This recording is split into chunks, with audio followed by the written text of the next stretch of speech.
네, 오늘 제목이 하나님의 목적입니다. 우리의 인생의 목적, 신앙의 목적이 하나님이라고 했습니다. 그래서 그 방향은 항상 하나님을 향해 있어야 되는데, 하나님이 목적인 사람은 하나님의 목적을 목적하는 사람들입니다. 그래서 오늘은 하나님의 목적에 대해서 우리가 함께 나누겠는데요. 먼저 제가 지난 주간에 특별히 은혜 받은 말씀 두 가지로 먼저 위로받고 힘을 얻기를 원합니다. 요한복음 3장 33절에 세례 요한이 이렇게 말합니다. 그의 증언을 받는 자는 하나님이 참되시다는 것을 인쳤느니라 그랬습니다.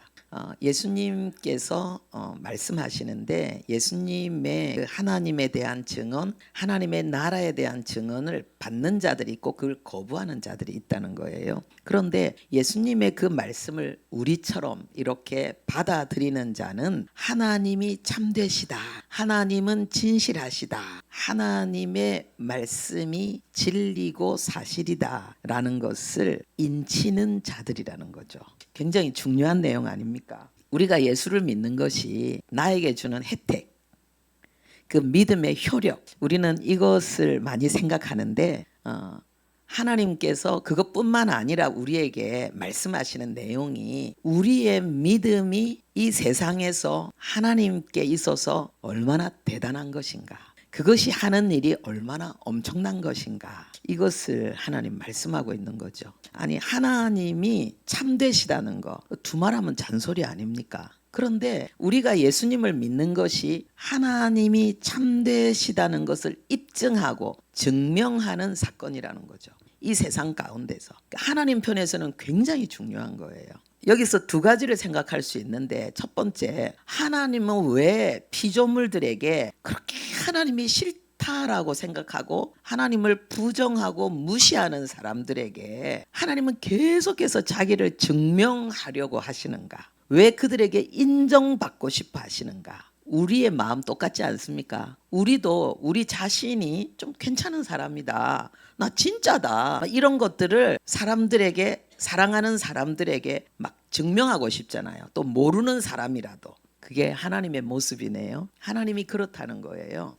그런데 나처럼 부족하고 못난 사람에게, 나처럼 가잘 것이 없고 그냥 하루하루 사는 게 힘들어서 그냥 땅이 꺼져라 한숨을 푹푹 쉬면서 겨우겨우 오늘도 교회에 온 이 믿음의 길을 지키는 나에게 그 막중한 그 사명, 그 가치를 주셨다는 거. 내가 뭐라고? 내가 예수 믿는 거를 하나님은 세상에 하나님이 참되신다는 것을 입증하고 증언하고 그것을 사인하는, 날인하는 그런 증거가 되게 하신다는 거. 와, 대단하지 않습니까? 이야, 내가 예수 믿는 게 이렇게 하나님 편에서 중요한 것이고 세상을 향해서도 엄청나게 중요한 것이구나. 그것을 좀 함께 생각할 수 있었으면 좋겠습니다. 그리고 또 하나는요, 요한복음 3장 36절인데, 아들을 믿는 자에게는 생명이 있고 이 생명은 하나님의 생명, 영원한 생명을 이야기하는 거죠. 우리의 영혼의 생명을 이야기하는 거죠. 이 육체와 같이 늙고 병들어 소멸되어지는, 다시 땅으로 돌아가는 그런 유한한 밧데리 생명이 아니고 우리의 영혼, 그죠? 우리의 영혼의 그 영원한 생명. 그래서 우리가 죽고 나면은 이 영원한 영혼을 위한 새로운 몸을 우리는 입게 되는 거죠. 예수님이 부활하신 그 신령한 몸을 입게 되는데, 그런데 우리는, 예수를 믿는 우리에게는 우리 영혼에 하나님의 생명이 임했는데, 예수를 믿지 않는 사람, 하나님의 그 뜻에 순종하지 않는 사람은 영생을 보지도 못한다 그랬습니다. 아니, 나는 가지고 있는데, 나는 예수님 때문에 하나님의 생명을 가지고 있는데, 세상은 예수님을 안 믿기 때문에, 예수님의 진리를 거부하기 때문에 그냥 그 내가 가지고 있는 이 생명을 보지도 못한다는 거예요. 이거는 상상하지도 못하고 이해하지도 못하고 알지도 못하는 거예요. 그 차이가 하늘과 땅이라는 거예요.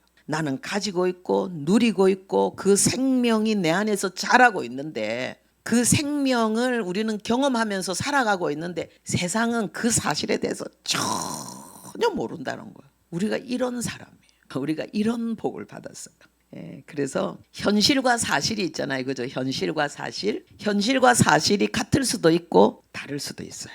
그런데 현실은 반드시 그 사실을 이기지 못해요. 현실은 현상일 뿐이고 사실은 진리입니다. 현실은 사실의 극히 적은 일부분이고 진리는 모든 사실을 말하는 겁니다. 진리란 말은 사실을 이야기하는 거예요. 우리의 상상과 추측과 기대를 전부 굴복시키는, 그것을 전부 제압시키는 사실, 그게 진리거든요. 현실과 이 사실이 안 맞을 때는 뭐가 더 강하냐? 사실이 더 강한 거예요.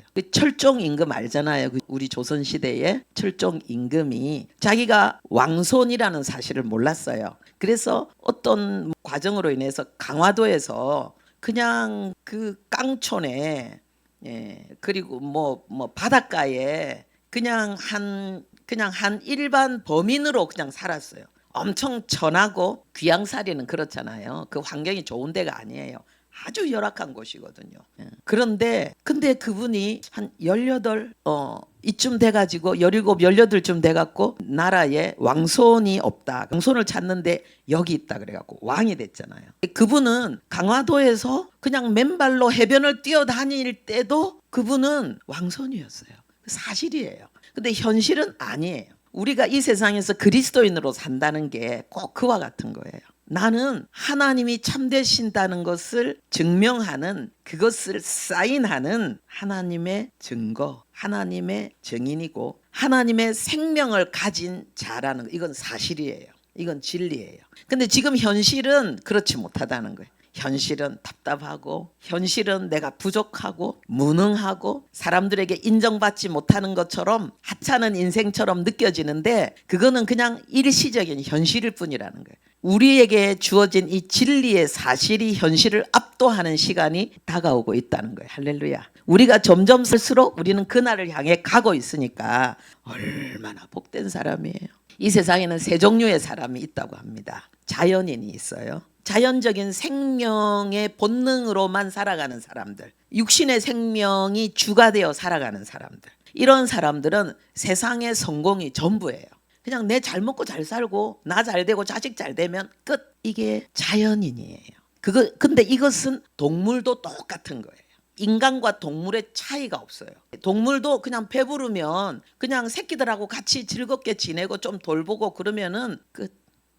만족인 거예요.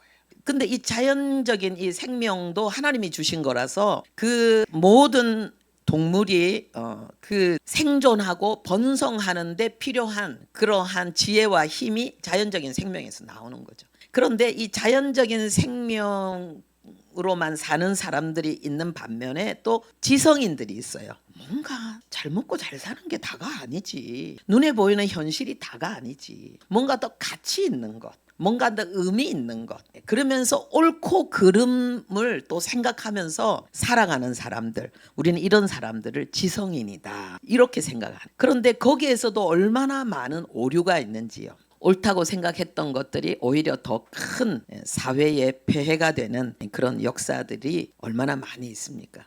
근데 세 번째, 자연인, 지성인, 그 다음에 세 번째는 어떤 사람이 있느냐? 신앙인이 있다는 거예요. 이 신앙인은 영원한 것을 추구하는 사람들이에요. 일시적인 성공이나 오름이 아니라 영원한 진리, 영원히 참된 것, 영원히 가치 있는 것, 생명도 영생, 그리고 영광도 영원토록 영광스럽게 되는 것, 그게 바로 하나님이죠.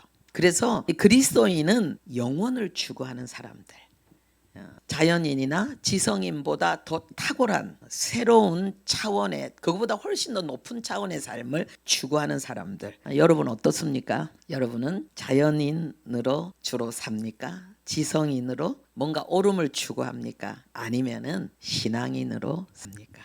이 신앙인으로 산다는 것이 바로 하나님이 목적인 삶, 그 방향으로 끊임없이 달려가는 사람을 이야기하는 거죠. 그런데 하나님이 목적인 사람은 결국은 하나님의 목적을 목적으로 삼는 사람들, 하나님과 같은 걸 꿈꾸고 기대하고 그것을 향해서 하나님과 함께 걸어가는 사람들이죠. 그런 거 보면은 정말 이 신앙이 너무 짜릿한 게 창세기 1장 27절 28절 회복이잖아요. 그죠? 하나님이 하나님의 형상대로 우리를 창조하시되, 남자와 여자를 창조하시고 하나님의 형상이잖아요. 이거 하나님과 완전한 연합을 이야기하잖아요. 그리고 하나님을 나타내는 삶, 우리 에베소서 지금 묵상하고 있잖아요. 하나님을 나타내는 피조물들에게 그 삶이죠. 그것은 바로 생육하고 번성하고 정복하고 다스리는 삶이죠. 그래서 신앙인의 삶은 바로 그 하나님의 그 창조의 본래의 그 존재 양식과, 그리고 하나님이 창조 때 우리에게 가졌던 그 본래 하나님의 뜻을, 인간의 정의와 인간의 삶을 그대로 실현해내는 데 있어서 부름을 받은 자들이죠. 그러면은 하나님의 목적을 우리가 두 가지로 볼 수 있습니다. 크게 두 가지, 세 가지도 아니고 두 가지. 우린 3-4번 그런 거 되게 좋아하는데 성경은 볼수록 둘이 많아요. 두 가지가 많아요. 성경도 신약 구약이잖아요. 하나님이 우리의 구원과 우리의 삶을 위해서 주신 보혜사도 예수님과 성령님 둘이잖아요. 할렐루야. 복음의 완성도 뭡니까? 십자가와 부활 둘이잖아요. 그리고 성경에 보면 하나님이 우리에게 뭔가 진실하다, 참되다, 옳다라는 걸 증명하기 위해서는 항상 둘, 증인도 둘. 십계명도 어떻습니까? 십계명이 두 돌판이죠. 그러면 1계명부터 5계명까지 하나 쓰고 그 다음에 6계명부터 10계명까지 하나 쓰고, 그게 아니에요. 1계명부터 10계명을 앞뒷면으로 쓰고 똑같은 걸 가지고 있는 거예요. 그죠? 혹시 모르시는 분 지금 이해하시면 똑같은 돌판을 두 개를 가지고 온 거예요. 왜? 증거. 그래서 항상 둘인데 하나님의 목적을 둘로 여러분들이 머릿속에 각인하시기 바랍니다. 첫 번째 목적이 뭐냐? 우리가 읽은 내용인데요. 하나님께서 뭐 하늘의 신령한 복 주시고 창세전부터 택하셨고 그래서 아들들이 되게 하셨는데 거기에 목적이 있다는 거예요. 우리 6절 함께 읽겠습니다. 이는 그가 사랑하시는 자 안에서 우리에게 거저 주시는 바 그의 은혜의 영광을 찬송하게 하려는 것이라. 이는 목적이라는 거예요.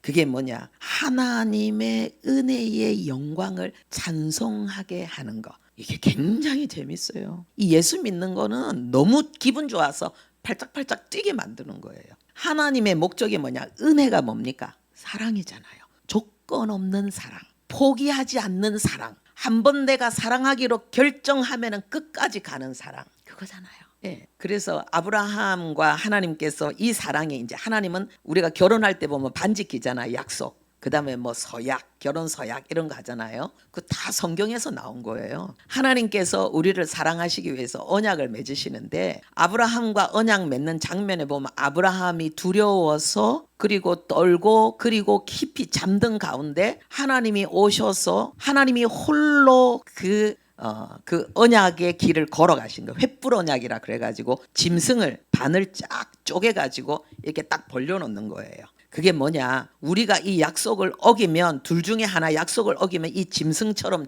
죽는다. 피의 언약이에요. 근데 하나님이 지나갈 때 이게 횃불이 하나님을 상징하는 하나님의 임재의 증거에, 우리가 이 물리적인 불이 아니에요. 하나님의 불이 쫙 지나간 거예요. 이걸 뭘 이야기할까요? 예. 아브라함이 뭘 두려워했을 것 같아요? 왜 두려움에 떨었을까요? 왜 잤을까요? 예, 그 문법적으로 보면 하나님이 아브라함을 깊이 재우신 거예요. 예. 그리고 아담이 하와를 만들어낼 때 하나님이 아담을 잠들게 하셔서 갈비뼈를 뽑았잖아요. 하나님이 잠들게 하신 거예요. 그것도요. 하나님이 하신 거예요. 이거는 뭐냐? 하나님과 나와 사랑의 언약을 맺는 데 있어서 우리는 그 사랑을 실천하고 지킬 능력이 없어요. 그래서 하나님이 일방적으로 하나님이 그 약속의 길을 스스로 홀로 가시는 거예요. 이건 뭐냐? 하나님이 당신이 홀로 그 언약을 당신 스스로 지켜내겠다는 거예요. 할렐루야. 이 사랑이 은혜라고 하는 거예요. 그래서 우리가 사랑하는데 남녀 간의 사랑에는 은혜라는 말을 안 쓰잖아요. 조건적이니까. 그런데 부모님의 사랑에 대해서는 은혜 이렇게 이야기하잖아요. 바로 그 사랑을 포기하지 않는 사랑, 조건 없는 사랑, 사랑을 멈추게 할 어떤 이유가 없다는 거예요. 우리가 구원받았다는 거, 이 사랑을 받은 거예요. 할렐루야. 여러분, 이 사랑에 감격하시고 이 사랑을 의지하고 기뻐하시는 분들, 내가 나에 대한 하나님의 사랑이 취소될까 두려워하지 마십시오. 그 사랑, 하나님의 사랑의 영광, 그 사랑이 영광이라는 거예요. 그 사랑의 영광을 노래하는 것이 목적이라는 거예요. 할렐루야. 하나님의 목적, 하나님이 지금 우주를 창조하시고 하나님께서 이 인류 역사를 진행해 가고 계시는 이 모든 하나님의 목적은 뭐냐? 우리를 향한 하나님의 사랑을 내가 노래하는 것이 하나님의 목적인 거예요. 할렐루야. 이게 찬송한다는 말은 노래한다는 거예요. 내가 하나님의 사랑 때문에, 내가 하나님의 사랑을 받는 것 때문에, 하나님이 나를 이렇게까지 사랑해서 내가 너무 기뻐서 덩신덩신 춤을 추면서 소리를 지르면서 막 펄쩍펄쩍 뛰면서 막 노래하는 것, 이게 하나님 목적이라는 거예요. 나를 노래하는 자로 만드는 것, 나를 기뻐 춤추며 뛰며 흥얼거리게 만드는 것, 이게 하나님의 목적이라는 거예요. 할렐루야. 그래서 하나님이 아직도 모자라? 십자가의 사랑을 우리에게 보여주면서 내 사랑이 이것으로도 모자라니? 뭘 더 주면 좋겠니? 나는 다 줬는데, 더 줄 게 없는데, 나를 줬는데, 내 명예를 주고 내 생명을 주고 내 이름을 주고 인감 도장까지 다 맡기고, 그리고 내가 하는 그 창조주 하나님의 그 역사 일, 거기에까지도 네가 함께 할 수 있게 했는데 더 줄 게 없다는 거예요. 더 줄 게 없다는 거예요. 하나님의 목적은 내가 기쁨으로 노래하는 거. 그러니까 하나님이 데살로니가전서 5장 그리스도 예수 안에서 항상 기뻐하라. 이는 그리스도 예수 안에서 너희를 향한 하나님의 뜻이니라. 뜻, 목적이라는 거예요. 소원이라는 거예요. 여러분, 이게 하나님의 목적이에요. 나의 기쁨, 노래할 정도로, 춤출 정도로. 그런데 그것보다 한 걸음 더 나가서요, 여기에 12절 우리 함께, 오늘은 지금 에베소서 그거 펴놓고 끝까지 갑시다. 12절에 보면은 우리 함께 읽겠습니다. 이는 우리가 그리스도 안에서 전부터 바라던 그의 영광에 찬송이 되게 하려 하심이라. 아멘. 노래하는 자, 그것도 너무 기쁜데 노래가 되게 하신다는 거예요. 내가 하나님의 노래가 되게 하신다는 거예요. 노래. 내가 하나님의 사랑의 노래. 하나님이 하나님의 영광, 하나님의 하나님 되심, 범인과 다른 전혀 이런 세속적인 것이 전혀 없는 하나님의 거룩과 하나님의 존귀와 하나님의 영광을 노래하는 그 노래, 그것을 표현하고 나타내는 노래가 내가 되게 하신다는 거예요. 나를 노래하는 자로, 나를 노래로 만드는 것, 이게 하나님 목적이라는 거예요. 할렐루야. 너무 기쁘지 않습니까? 그러니까 사랑하는 하나님의 기쁨, 하나님의 사랑으로 사랑하는 하나님의 기쁨과 즐거움과 만족을 노래로 표현하는 게 나라는 거예요. 내가 노래라는 거예요. 내가 노래하는 자뿐만 아니라 내가 노래라는 거. 하나님의 노래. 이게 하나님의 목적 첫 번째예요. 우리가 탕자 비유 지금 보았죠? 생각했죠? 아버지가 왜 아들이 나가는 걸 놔뒀을까? 나가면 분명히 망하고 실패하는 줄 아는데, 그리고 결국은 돌아올 걸 믿은 거죠.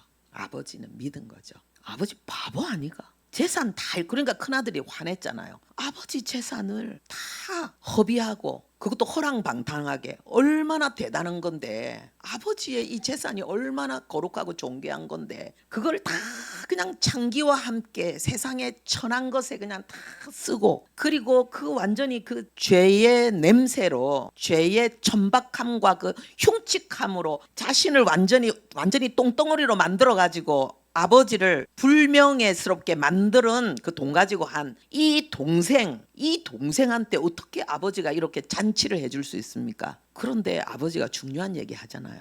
얘야, 죽었던 아들이 살아 돌아왔지 않느냐, 이 얘기 우리 기억해야 되고요. 아버지가 왜 그럴까요? 지금 아버지가 목적이 있었기 때문에 그런 거예요.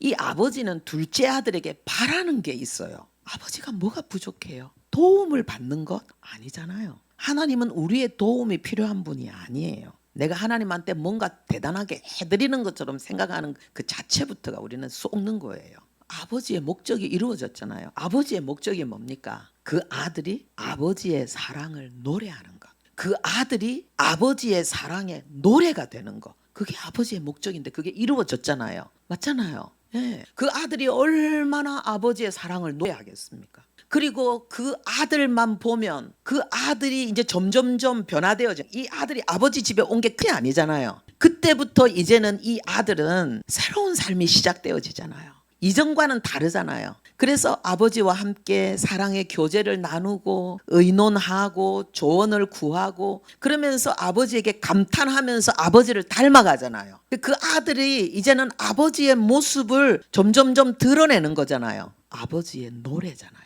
아버지의 사랑의 노래잖아요. 그러니까 아버지가 원하는 목적이 그건데 그러면 그걸 뭐라고 이야기하느냐? 죽었던 자식이 살아났다는 거예요. 우리의 구원을 죽음에서 살아난 걸로 하나님 표현하잖아요. 그죠? 그러면 우리가 교회만 다니는 거 가지고 내가 살아났다라고 말할 수가 없다는 거예요. 몸으로 교회 다니고 세례 받고 교회 활동하는 거 귀합니다. 그러나 이건 열매는 아니고 이건 이파리예요. 하나님은 천국 가는 자에게 하나님은 열매를 원하십니다. 열매. 그죠? 이 열매는 뭐냐? 하나님의 사랑을 내가 노래하는 자가 된 거예요. 하나님이 나를 얼마나 사랑하시는지, 내가 하나님께 얼마나 사랑을 받았는지 그 노래가 나오는 사람, 그 기쁨이 감사한 사람. 예, 하나님의 생명이 그 속에서 역사하고 있는 거죠. 아버지는 바보가 아니에요. 자신의 목적을 이룬 사람이에요. 하나님의 속성이 여러 가지가 있잖아요. 하나님의 지혜가 있잖아요. 하나님의 권능이 있잖아요. 하나님의 거룩이 있잖아요. 그리고 하나님의 사랑이 있잖아요. 우리가 하나님의 지혜를 생각해 봅시다. 하나님의 지혜가 얼마나 놀랍냐 하면은요. 하나님은 우리를 다 아신다 그랬어요. 그래서 요한복음 2장 24절 25절에 사람들이 이제 예수님을 하신 일을 보고 예수님을 믿게 됐는데 예수님은 그들에게 예수님을 막 사랑한다고 존경한다고 예수님께 막 이렇게 얘기하고 막 오는 사람들에게 예수님은 자기 몸을 맡기지 않았다 그랬어요. 왜냐하면은 예수님은 그들을 아시기 때문이다. 그들 속에 있는 걸 알아요. 하나님은 여러분을 훤히 다 알고 계세요. 속일 필요가 없어요. 우리가 어느 정도로 하나님 앞에 어떤 자세를 갓난 애기 태어날 때 아우 창피해 부끄러워 이렇게 합니까? 그냥 다 그냥 맡기잖아요. 우리가 하나님 앞에 그래야 되는 거예요. 왜? 하나님이 이미 다 알고 계시니까. 다른 사람이 나에 대해서 뭐 설명해 줄 필요가 없어요. 사람의 증언이 필요가 없어요. 하나님은 우리를 다 알고 계세요. 우리만 알고 계신 것이 아니라 하나님은 온 세상 우주를 다 알고 계세요. 하나님의 능력이 어느 정도냐? 하나님은 무에서 유를 창조해 내신 하나님. 아무것도 없는 데서 하나님은 천지를 창조해 내시고 하나님은 말씀으로 하나님은 이 우주 이 별들이 돌아가게 하시는 거예요. 이거 어마어마한 사건이잖아요. 그래서 최근에는 뭐 과학자들이 뭐 엄청 놀랜다 그러네요. 우주가 하나의 신경망과 같이 연결되어져 있다. 놀라는 거예요. 왜 그렇게 뺑뺑뺑뺑 돌아가면서도 부딪히지 않느냐? 하나님의 능력이. 말씀으로 하나님은 이 세상을 우주를 붙들고 계신 거예요. 우리가 사람이 엄청 지혜롭다고 하지만은요, 엄청 능력이 대단하다고 하지만은 막 저 심해 있잖아요. 막 잠수함 갖고 깊이 들어가는데 바다의 5%밖에는 우리 인간이 아직 관찰이 안 됐대요. 5%밖에 안 된대요. 바다 깊은 곳에 95%를 우리는 아직도 모르고 있는 거예요. 과학이 발전해도. 하나님의 세계가 이렇게 깊은 거예요. 십자가가 근데 하나님의 최고의 지혜잖아요. 하나님의 최고의 능력이잖아요. 근데 우리가 그걸 알고 있다는 거예요. 그 십자가 복음에 내 존재를 내 삶을 맡기고 있다는 거예요. 그리고 하나님은 나를 하나님의 참되심의 증거로 삼으시고 나를 하나님의 피조물들 가운데 하나님이 또 진행하시는 그 일에 있어서 하나님이 진실하고 참되시다는 사인으로 하나님 나를 인장 도장으로 딱 삼으신다는 거예요. 내 믿음을. 와, 이거는 완전 자다가 눈을 떠도 꿈 같은 일 아니에요. 어떻게 이런 일이 있을 수 있어요? 그런데 하나님이 가장 중요하게 여기는 건 뭐냐? 나는 사랑이다라는 걸 중요하게 여겨요. 아니, 하나님이 나를 완벽하게 아는 지혜자이시고 하나님은 나를 지금 0.0001초 동안에도 나의 존재를 완전히 없앨 수 있는 우주를 완전히 없앨 수 있는 그런 능력의 하나님이시고 그리고 그분은 정의의 하나님이에요. 악과 전혀 함께할 수 없는 하나님이신데 근데 그분이 사랑이 없다면 나에게 하나님은 공포잖아요. 그죠? 그런 하나님이 사랑이 없다면 우리는 공포 그 자체인 거예요. 그런데 그분이 사랑이 있다는 거예요.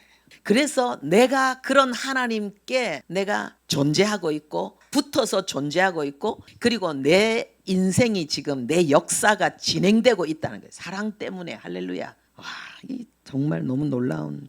근데 하나님은 내가 그 사랑을 노래하는 자고 내가 그 사랑의 노래가 되는 것이 목적이라니 어마어마한 거죠. 할렐루야. 이제 정말 우리 행복합시다. 나 이런 사람이야. 두 번째 하나님의 목적이 뭐냐면요.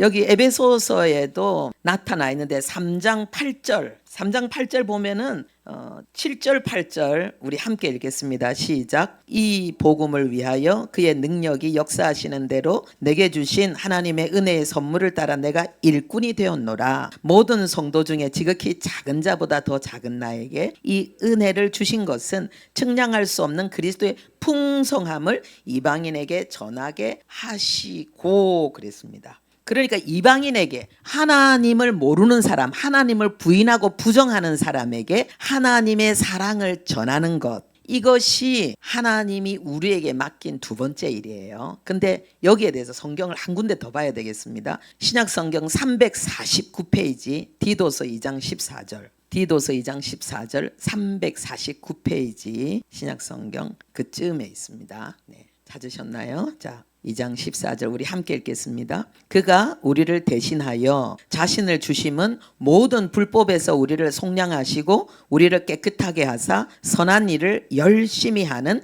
자기 백성이 되게 하려 하심이라. 두 번째 목적. 복음을 나타내는 것뿐만 아니라 그것을 좀 더 구체적으로 설명한 건데요. 선한 일을 열심히 하는 자기 백성. 이 선한 일은 하나님의 일을 이야기합니다. 하나님의 일을 열심히 하는 백성이 되게 하기 위해서, 하나님의 일을 하게 하기 위해서 하나님은 우리를 구원하셨다는 거예요. 하나님의 목적이 우리가 하나님의 노래가 되는 것, 그리고 우리가 하나님의 선한 일을 열심히 하는 동력자가 되는 것. 이게 하나님의 목적이에요. 우리를 동력자로 만드는 거예요. 여기 선한 일을 열심히 하는 거라 그랬는데, 이 열심이라는 이 단어가 젤로테스예요. 젤렌스키가 아니고 젤로테스인데 이거는 열광자란 뜻이에요. 열광자.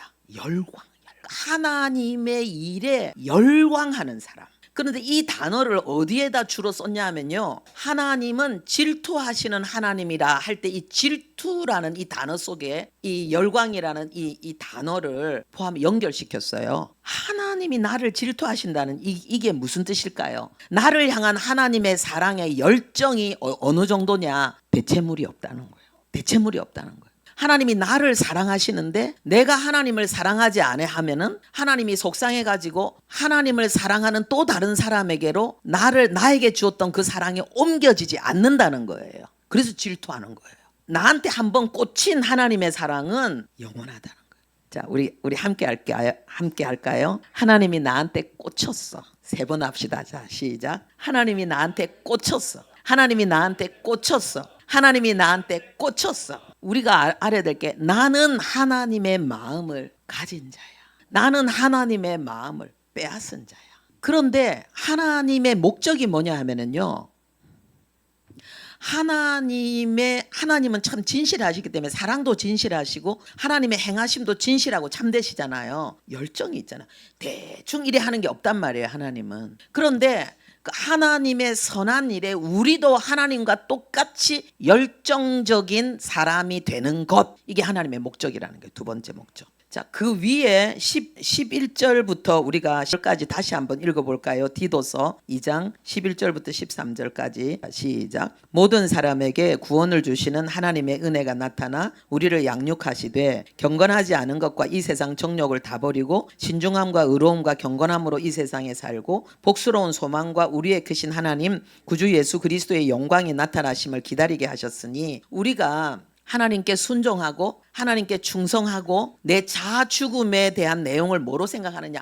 욕심 다 버리는 것. 세상에 대한 모든 욕망을 전부 다 내려놓는 것. 이게 하나님을 사랑하는 거고 하나님에 대한 충성이라고만 생각하는 거는 아니라는 거예요. 그거는 준비일 뿐이에요. 하나님의 선한 일을 하기 위한 준비한 것이 목적이 되면 안 된다니까요.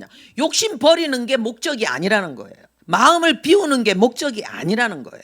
그거는 준비라는 거예요. 그래서 성경에 뭐라 그랬어요? 하나님은 깨끗한 그릇을 쓰신다 그랬잖아요. 우리는 깨끗한 그릇에만 너무 꽂혀가지고 하나님이 쓰신다 여기는 잃어버리는 거예요. 그런데 이게 어느 정도냐 하면은 이 컵에 물이 들어있잖아요. 물만 있는 게 아니라 물, 공기가 같이 들어있는 거예요. 그죠? 물이 가득하면은 그만큼 공기는 적은 거예요. 물이 싹 비워지면 그 그릇 안은 공기로 가득 차는 거예요. 우리가 세상에 대한 욕심과 야망을 버리면은 버린 만큼 우리 안은 하나님의 성령으로 가득 차게 돼 있어요. 하나님의 성령으로 가득 차게 돼 있어요. 그래서 어떤 역사가 일어나느냐? 하나님의 열정이 나를 사로잡게 돼 있어요. 여러분 중에서 혹시 하나님이 나를 왜 구원했는지 모르겠어, 나를 왜 불렀는지 모르겠어, 나는 무엇을 위해 살아야 될지 모르겠어, 그런 분들은요, 비워야 돼요. 마음에 뭐가 꽉 차서 그래요. 비워야 돼요. 하나님을 위해서 열심히 하는 게 충성이 아니잖아요. 하나님이 시킨 일 하는 게 충성이잖아요. 충성의 시작은 하나님이 나한테 뭐 시켰는지 먼저 아는 거잖아요. 그죠? 비워야 돼요. 비우면은 내 안에 끓어오르기 시작해요. 하나님의 열정이 내 안에 나타나는데 선명하게 알아요. 아, 나는 무엇을 위해 산다. 나는 무엇을 준비하고 있다. 나는 앞으로 어떤 방향으로 가고 있다. 하나님이 그런 것들을 가르쳐 주십니다. 그런데 하나님의 선한 일에 다시 에베소서로 넘어가겠습니다. 하나님의 선한 일을 열심히 한다 그러면 우리가 이 선한 일에 대해서 오해를 하고 착각을 너무 많이 하고 있어요. 그래서 힘든 거예요. 그래서 보람이 없는 거예요. 그래서 성님과 이 깊은 교제 속에 하나님의 기뻐하심을 내가 누리지 못하는 거예요.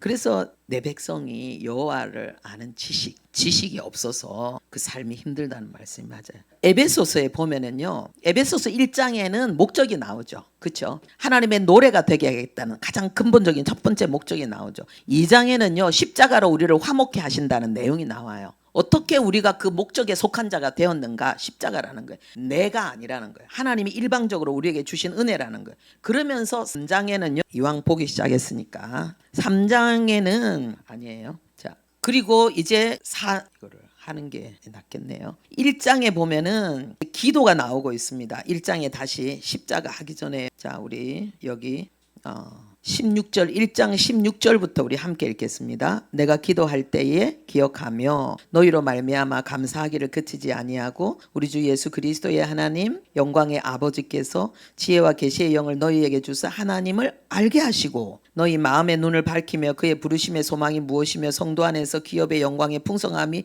무엇이며 그의 힘의 위력으로 역사하심을 따라 믿는 우리에게 베푸신 능력의 지극히 크심이 어떠한 것을 너희로 알게 하시기를 구하노라. 그러니까 이게 하나님이 우리에게 주신 사랑이 사랑의 노래가 돼야 되니까 그게 얼마나 큰지를 이게 알게 하시는데 어떻게 알게 하신다? 지혜와 계시의 영을 주셔서 성령을 주셔서 알게 하시고, 자, 우리가 3장에 보면은요, 하나님께서 또 하나님께서 우리에게 알게 하시기를 원하시는데 17절부터 다시 읽겠습니다. 믿음으로 말미암아 그리스도께서 너희 마음에 계시게 하시옵고 너희가 사랑 가운데서 뿌리가 박히고 터가 굳어져서 너희 능히 모든 성도와 함께 지식에 넘치는 그리스도의 사랑을 알고 그 넓이와 깊이와 높이와 길이와 높이와 깊이가 어떠함을 깨달아 하나님의 모든 충만하신 것으로 너희에게 충만하게 하시기를 구하노라 그랬잖아요. 자, 보면은요, 우리는 하나님의 충만으로 우리는 충만한 자잖아요. 하나님의 충만이 교회잖아요. 그럼 하나님의 충만이 뭐예요? 내 안에 예수잖아요. 그래서 이제는 우리는 하나님의 충만을 소유한 자예요. 그런데 우리가 그 충만을 내가 실제로 알고 맛보고 느끼고 누리는 게 중요하잖아요. 그렇죠? 그러기 위해서는 뭐가 필요하느냐? 알아야 된다는 거예요. 성령께서 우리에게 하나님의 사랑을 알려주시는 그 역사가 우리에게 필요하다고 하면서 그 다음에 4장, 5장, 6장의 내용은 뭐냐 하면은요, 하나님의 선한 일에 대한 이야기예요. 하나님의 선한 일을 무엇으로 이야기하고 있냐 하면요, 가정생활, 부부생활, 부모 자식 관계, 그 다음에 직장, 사회생활, 이걸로 하나님의 사랑을 세상 가운데 드러나는 선한 일이라고 소개하고 있습니다. 여기에 우리가 좀 충격받아요. 우리는 지금까지 선한 일이라 그러면은 뭔가 자꾸 다른 걸 생각했다니까요. 옛날에는 예배당 짓는 게 선한 일이었어요. 그래서 막 성전 건축하면서 재산 팔아가지고 나는 예배당 몇 개 지었다 막 이런 거, 그리고 나는 전도를 몇 명 했다, 나는 선교를 얼마나 했다, 이런 것들을 우리가 선한 일이라고 생각하면서 진짜 그것이 선한 일이 아닌 건 아니지만 더 근본적인 성경이 우리에게 가르치고 있는 이 선한 일에 대해서는 우리가 좀 모르고 있었다. 좀 여기에 대해서 우리가 놓치고 있었다 이런 생각을 해야 되는 거예요. 성경에 보면은요, 이 에베소서에서 이야기하고 있는 이 선한 일은 뭐냐? 남편은 아내에게, 아내는 남편에게, 부모는 자식에게, 자식은 부모에게, 그리고 직장 생활을 할 때는 상사에게는 어떻게, 부하 직원에게는 어떻게, 이런 이야기. 다른 데도 보면요, 돈은 어떻게 생각해야 되는지, 돈에 대해서 나는 그리스도인으로서 어떤 생각과 태도를 가지고 어떻게 사용해야 되는지, 이런 것들이 선한 일이라고 하나님 말씀하시는 거예요. 우리가 사랑하는데 가장 사랑하기 힘든 사람이 누구예요? 가족이죠. 그치? 가족이잖아. 우리가 하나님의 그 사랑의 노래가 된다. 하나님의 선한 일을 한다는 말은 결국은 하나님의 사랑을 노래하는 거잖아요. 제일 왼수가 누구예요? 가족이지. 배우자고, 자식이고, 또 직장 동료고, 어떤 사람은 또 교회. 사랑할 수 없는 사람을 사랑하라는 그 말씀이 어디서 실천되는 게? 가정에서부터. 내 직장 생활에. 용서할 수 없는 사람을 용서하는 게 어디서부터? 가정에서부터. 변명하지 말고 진짜 사랑하며 하나님이 나를 사랑한 것처럼 그 사랑으로 섬겨야 될 대상이 어디에 있어요? 가정에서 있다. 그게 힘든 거예요. 우리가 간증에 보면 큐티 보면 뭡니까? 이게 출근길이 너무 먼 거예요. 이게 8월 14일 간증인데, 그러니까 출근하고 퇴근하는 그 길이 너무 멀어서 하나님께 막 불평하는 거예요. 하나님 왜 나에게 이런 직장을 주셨어? 근데 그분이 은혜를 받고 뭐합니까? 그 출근하며 퇴근하는 그 먼 길을 하나님께 찬송하고 기도하고 예배하는 걸로 바꿨다는 거예요. 이게 하나님의 선한 일이에요. 직장 생활을 하는데 그냥 직장에서 성공하기 위해서 같이 분위기 맞춰서 막 술 마시고, 근데 그것 때문에 막 신앙에 이런 내면에 갈등이 있고 아픔이 있었는데 자기가 어느 날 금주를 딱 선언했다는 거예요. 그 직장에서 나 이제 술 안 먹겠다. 그런데 술 먹는 분위기는 깨지 않겠다. 그런데 그것을 선포하기가 힘들었지, 선포하고 나서 그렇게 시간이 지나는데 옆에 있는 사람들이 다 인정하는 거예요. 평소 때 자기를 좀 하찮게 여기는 사람도 이상하게 자기를 존경하는 그런 눈빛으로 바뀌는 거예요. 근데 그 회사의 어떤 일도 너무 잘 처리하게 되는 거예요. 다니엘이 우상의 음식을 안 먹기로 작정했을 때 하나님이 그에게 지혜를 주셨잖아요. 똑같은 일이 일어나는 거예요. 우리가 뭔가 받고 싶으면 왜 이렇게 안 오나 그러면 내가 하나님 앞에 포기하고 내어놓고 뭔가 결단해야 될 게 무엇인가, 그걸 한번 찾아보는 것도 상당히 좋습니다. 어릴 때 아버지한테 실망해가지고 아버지에 대한 미움과 분노를 끝까지 품고 있다가 하나님의 말씀에 은혜 받고 그 아버지를 사랑하고 용서하고 그 아버지에게 천국을 소개하고 천국을 안내하는, 이게 하나님의 선한 일이에요. 왼수 같은 남편, 돈 다 까먹고 그냥 완전히 증권에 중독돼가지고 그 많은 재산 다 잃어버리고 가난하게 돼도 그 남편 영혼 구원을 위해서 그 남편을 끝까지 사랑하고 지키는 거, 그게 선한 일이에요. 아내가 바람을 피워도 그 아내가 하나님 앞에 바로 서서 변화되기를 바라서 끝까지 그 남편의 자리를 지키면서 그 아내의 영혼을 품어주는 것, 이게 선한 일이라는 거예요. 자식이 병에 걸리고 자식이 막 우울증에 걸려갖고 자살을 시도하고, 그리고 자식이 병에 걸려가지고 학교도 제대로 못 다니게 되고, 그래도 하나님이 나를 십자가로 사랑하고 품어주신 것처럼 여전히 그 자식을 사랑으로 품고 원망하고 불평하지 않고 끝까지 소중히 여기며 나가는 거, 그게 하나님의 선한 일이에요. 우리 성령의 열매가 사랑이라 그랬어요. 이 열매란 말은 결과물, 성과물이라는 거예요. 성령께서 내 안에 역사하시면 지금 이야기한 이런 사랑이 나타나는 거예요. 그게 바로 하나님의 생명이 내 안에 역사하고 있다는 거예요. 생명 곧 성령이니까. 여러분들이 지금 혹시 힘든 자리에 있습니까? 도대체 사랑할 수 없는 가족, 여러분 자신이나 가족이나 직장 동료나 그를 사랑하게 되는 그 날이 여러분 코앞에 와 있다는 거예요. 아니 도저히 나는 그 사랑 안 될 것 같은데, 임재가 연습이잖아요. 훈련이잖아요. 자전거를 처음에 타면은요, 자전거 타는 게 너무 힘들어요. 그죠? 그런데 포기하지 않고 계속해서 그 중심을 잡으려고 그 애를 쓰고 핸들을 돌리고 이거를 몸에 익혀서 이걸 하다 보면은 그냥 타게 돼요. 한 번 자전거를 탄 사람이 계속 타게 돼요. 하나님의 말씀도 마찬가지예요. 하나님의 말씀을 변화시키고 인격화시키는 것, 이 훈련이 되어지면은 이 훈련은 계속해서 우리를 하나님 앞으로 이끌어갑니다. 했다가 안 했다가 이러지 않습니다. 이 시간 우리 함께 성령이여 나에게 오셔서 정말 내 마음을 새롭게 하시고 나를 진리로 행하게 해 주옵소서.